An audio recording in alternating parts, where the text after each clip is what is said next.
বুধবার থেকে সারা দেশে নো হেলমেট নো ফুয়েল কার্যকরের নির্দেশ দিয়েছেন সড়ক পরিবহন ও সেতু মন্ত্রী ওবায়দুল কাদের। বুধবার রাজধানী বনানীর বিআরটি এর সদর কার্যালয়ে বাংলাদেশ সড়ক পরিবহন কর্তৃপক্ষ আইন 2017 অধীনে গঠিত উপদেষ্টা পরিষদের প্রথম বৈঠকে এ নির্দেশ দেন তিনি। বিআরটি এর প্রতি ক্ষোভ প্রকাশ করে ওবায়দুল কাদের জানতে চান, এত উন্নয়নের পরও সড়ক মহাসড়কে যানজট ও দুর্ঘটনা কেন? এ সময় ব্যাটারি চালিত কোনো রিকশা ঢাকা শহরে চলতে পারবে না বলেও জানান মন্ত্রী। ওরা বারবার প্রস্তাব দিচ্ছে বিভিন্ন রকম প্রজেক্টের জন্য। শেষমেশ আমরা একটা প্রস্তাবে আমরা রাজি হচ্ছি,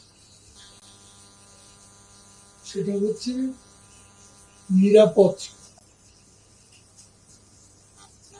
যেটা আমাদের অ্যাক্সিডেন্ট, যানজট, সড়কের নিরাপত্তা সুনিশ্চিত। বিশ্ব ব্যাংকের এই প্রস্তাবটা আমরা প্রধানমন্ত্রীর অনুমতি নিয়ে আমরা সম্মত হয়েছি।